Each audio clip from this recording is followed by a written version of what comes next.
All right, so before we get started, we need to set a couple of things. The first one is I want to acknowledge the fact that we are on land that is not our own. I want to acknowledge the fact that there has been blood, sweat, and tears that have been poured out, that have been taken out, lives that have been taken. I do not share that we stand on top of our ancestors' shoulders, because that would be too heavy.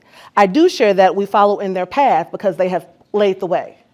And so I want to put that out there first. I also want to take a couple of seconds to go on and just do a moment of silence. So for those who don't know, I do a lot of work in sexual health, HIV, AIDS, and last Sunday was World AIDS Day. So I'd like to take a moment, I just ask everybody to just get a thought, a person, anything in your head. Doesn't necessarily have to be somebody within the realm of HIV, STI, anything of that sort, but just somebody who may just need an extra spirit today, may just need an extra warm thought. And I just want us to close our eyes for a couple of seconds and just hold them tight. And in the midst of doing that, I want to take one deep breath so that we can hold in and let it out. All right? With me. Let's breathe in. Hold that person, thought, organization in your mind, and exhale. Ashe, ashe, ashe. And because I also believe in my elders and I believe in wisdom, I don't know any ages in here, so I'm not going to assume how old anyone is. But if you just feel as though you are the most seasoned person in the room, I'm going to ask for permission to start. I do this by saying Ashe. Who in here knows what Ashe is? Awesome. Ashe is the same as amen. It is so be it. And so what we do as an honor of respect, I want to ask whoever feels as though they're the most seasoned to give me permission to start. So I'll ask Ashe. Ashe. Thank you. We need to talk. We need to have a candid conversation. And so within this candid conversation, I need you to be as transparent as possible. Not transparent with the person next to you, not even transparent with me, but I need you to be transparent with you. And while we're doing that, I need you to contemplate and reflect on the statement, stop trying to fit into a mold that you were meant to create. I'm gonna say that again for those in the back. Stop trying to fit into a mold that you were meant to create. And just in case there was some people who missed the first two times, I'm going to ask you to say it with me or repeat it with me. Stop trying to fit into a mold.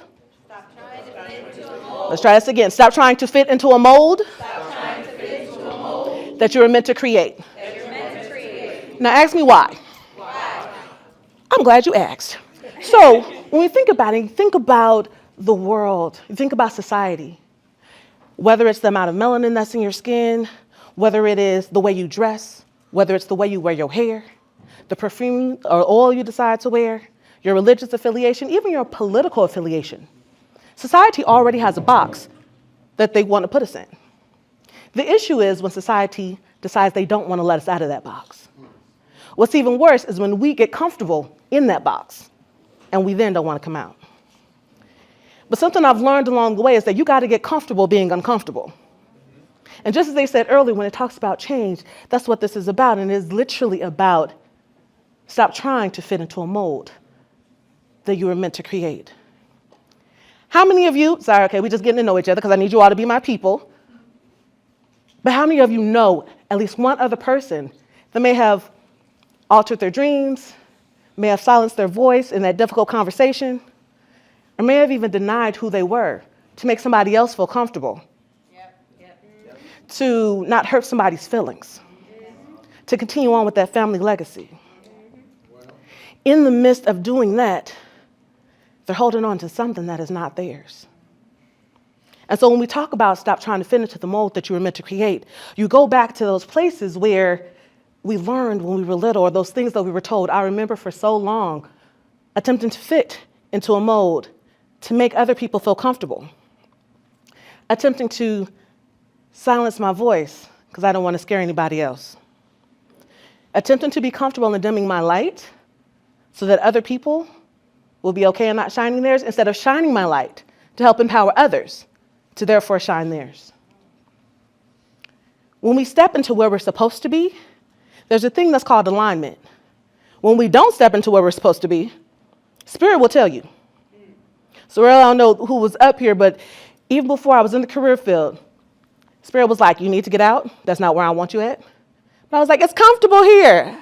I got a check. I know where it's coming from. I got insurance. That's not what I said. You need to get out of there. So I held on to it a little bit longer. I was like, well, maybe I'll go part-time. And then I was getting ready to transition out to part-time, and one of my girls who was in the House of Representatives was like, hey, I'm getting ready to switch out. I'd love for you to consider taking this position. My dream job, literally with one of the most amazing people that I've known and just watched in politics.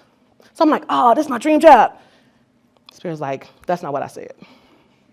You talking about a dream job, I'm talking about a life mission. When we have work to do, we're called to do it. We have to be willing to stop trying to fit into a mold that we were meant to create. Why? Because the level of suicides that have raised tells us why.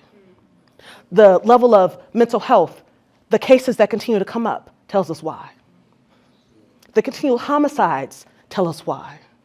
Because the reality is, whether we do the work intentionally or whether we don't, it's going to come out in one way or another.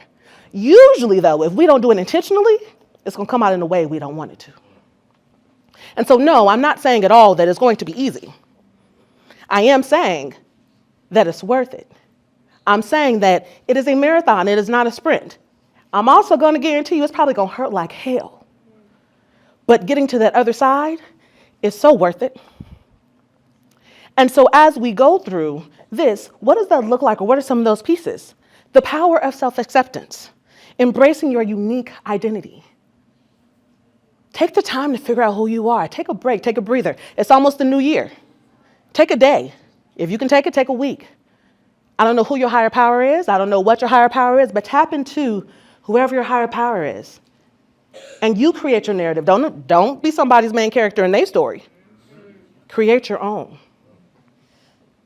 Because when you don't, I guarantee you, you will absolutely regret it. Challenge the social norms. Don't just accept the status quo. Don't just accept what people are telling you. Those are things that we do not want to do. What happens is that when we do that, we're just falling in a line. And that's what people want us to do because it's comfortable. But if we're making sure that we're stopped trying to fit into a mold that we're meant to create, we're going to make people uncomfortable. And that's okay. And then lastly, but definitely not least, living aloud unapologetically. Be who you are. Freely, holistically, whatever that looks like. No, everybody may not agree with you, and that's perfectly okay. I remember when I was first going for my house, I had no idea. I didn't even want to stay where it was. But I remember my sister-in-law asking, are you sure that house is supposed to be for you? I didn't have a job. I was literally, like I said, I wasn't planning on being out there. And so my comment changed, and it was like, okay, Lord, if this house is meant for me, then I need you to work it out. So every day it was like, Lord, thank you for my house. Thank you for my house. I got that house with no job. There was no credit check, like none of that stuff, no down payment, no nothing. What God has for you is for you. When we try to step into these molds, that's when we miss out on the blessings that are there for us. I want to put this in another perspective, and I want you all to think about this as I'm finishing out. And I want you to think about those molds that you yourself are either thinking about, have attempted to fit into, or are currently struggling with. You know, like that feeling that you got in the deep seat of your stomach, that conversation you need to have, that adjustment that you need to make. Now, I don't work in the career field, but I'm not telling nobody to go quit their job. What I am saying is that figure out what that is for you and move forward with it. So I want to leave you all with these words, and I just want it to resonate as we continue to contemplate. Stop trying to fit into a mold that you were meant to create. To be me when I speak is to what we agreed, but which me today do I really want to be, or even more so, which me are you really even ready to see? For I can be that young woman that you want me to be, but does that include the reality of he being with me while I'm fighting the desire to be with she? Or vice versa? No, but they can't include the perceived habit of my tattoos or my piercings or my sexual acts of promiscuity. And what's monogamy? Misunderstood because I don't see or know or have been told of my true inner beauty. Or the fact that I was stripped of my innocence at an age so tender. It is my flirtatious ways, stripping days and host acts that everyone remembers, but that's no excuse. For to be me when I speak is to what we agreed in the mathematical equation, two's company and three's a crowd. It was mama, daddy, cousin, and uncle all trying to get a piece of me when no one else was around. But I quote unquote had an attitude when I wanted to be alone because I was being rude. But that's no excuse. For to be me when I speak is to what we agreed, and do I expect you to understand that while in church hearing about the man who has the master plan, that my mind constantly wonders on how that black or how that blitz is going to do the trick and give me a mental fix for out of my house I was just kicked, and I pay some of the bills. But there's no excuse. For to be me when I speak is to what we agreed, yet when I say I do, Is it meant for me to fall to my knees? Understanding, yes, that two become one, but am I supposed to accept mental, physical, emotional, sexual, financial abuse all in the name of the Son? Well, people are constantly turning their heads saying it's not in their beds. But when 911 is called on that fateful day, oh, I just knew something horrible was going to happen, even with the paper trails, what they say, but now it's too late. If your support, help, or encouraging words could have helped us choose a different fate. But now I'm doing twin plus abstain. Because it was he, she, or I on that day that would die, and I just blacked out and saw red. I can't even lie. But that's no excuse, because I'm the one who called the cops. So to be me when I speak is to what we agreed, yet to have a drink, yet go to and help out in church is wrong indeed. Because the hurt inside me no one sees. As I wash it away, the facades put on day by day, because I was always considered a disgrace. Wrong height, color, voice, profession, musical lesson. Wrong voice, partner choice, too high-strung and innocent, or too out the box and sensitive. So do I look the same as when I started out? Did you close your ears because you're not ready to hear what I'm talking about? But this is me in times 3 because the Father, Spirit, and Son got this one. And they help prepare me for the Master's plan. For to be me when I speak is to what we agreed. For to be me when I speak is to what we agreed. For to be me when I speak is to what we agreed. And the truth is, these are all realities. I just don't know which one is you, like you don't know which one is me. Blessings. And stop trying.